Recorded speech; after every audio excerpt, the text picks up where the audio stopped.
Today I'm going to be talking about what the secret was in the book Think and Grow Rich by Napoleon Hill. Now, Napoleon Hill created a really famous book called Think and Grow Rich. And in Think and Grow Rich, he talked about at the beginning of the book a secret that was in the book and that it would become evident to that person who is reading that book.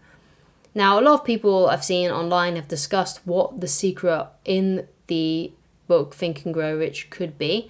So I'm going to give you basically my opinion on what I personally believe the secret was in Think and Grow Rich, the kind of like the key to what it means to think and grow rich. Because the Think and Grow Rich sounds kind of mysterious, right? It's like, what do you mean think and grow rich? Does that mean, I just think thoughts of what I want and they make riches come to me?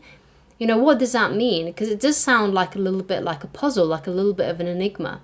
So I believe that the secret in this book is definiteness of purpose. And this is something that Napoleon Hill talks about all the time. Like, I don't know if you've listened to any of his rare recordings or just basically just reading his books in general, but he talks about definiteness of purpose a lot. And today I'm going to be talking about definiteness of purpose because I think this is the secret to Think and Grow Rich and what it really means to think and grow rich. Let's firstly talk about definiteness of purpose. Let's go into what that actually means. So definiteness of purpose means firstly wanting a specific outcome, having a burning desire for a specific outcome. So this could be a goal. So for example, someone who's reading something like Think and Grow Rich, then perhaps most people read that book because they want to become rich, right?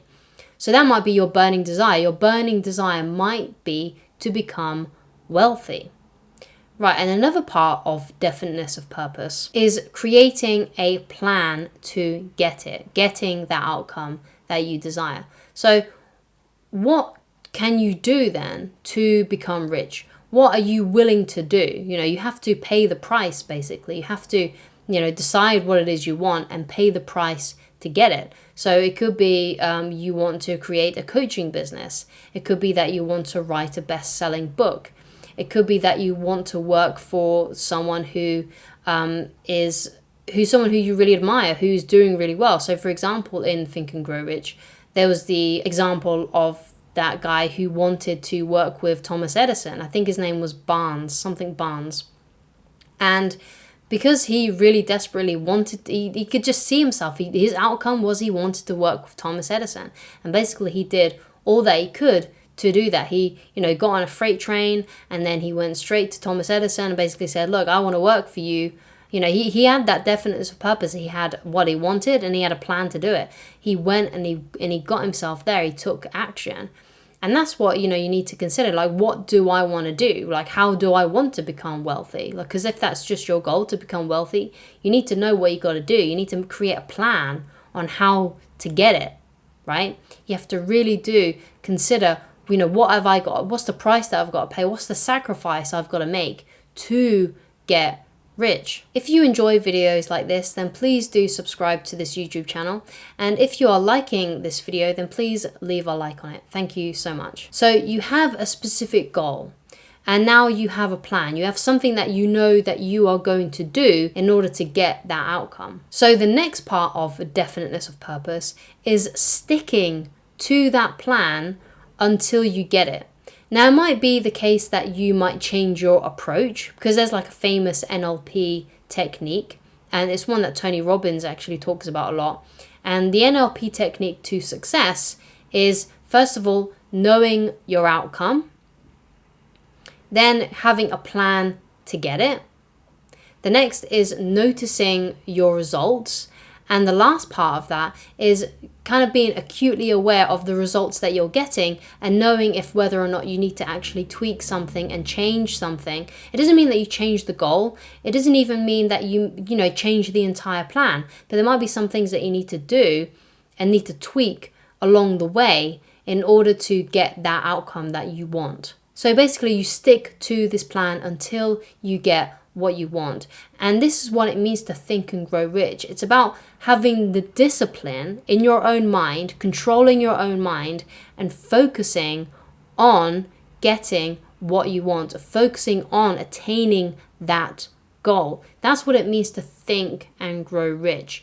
You are thinking, you are controlling your brain to get what you want to get. You are installing self-discipline, because it takes a lot of self-discipline to follow through on plans. It takes a lot of self-discipline to take action. And that's what it means to think and grow rich, to have that brain power, right? To have that mental discipline, to have that emotional discipline, to be able to control oneself to attain your definite chief aims, to have the self-discipline to follow through on your plans so you can get that success that you want. So think and grow rich.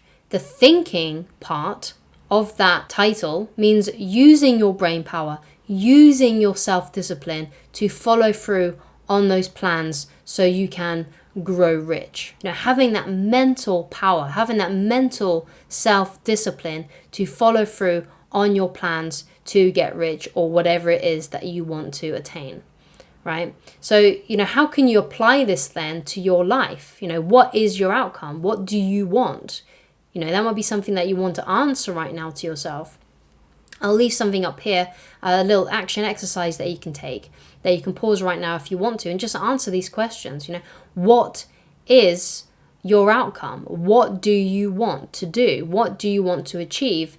How much money do you want? Perhaps might be the question. Like, perhaps you want to become a millionaire. And it's like, okay, great. You've got a goal there. I want to become a millionaire. Now create a plan. Like, what can you do? Like, what are you going to do? What service are you going to render in order to get that outcome, in order to get that millionaire status? Are you going to create a product? Perhaps you already have a product in mind. Perhaps you already have things in your life that you are doing to become rich.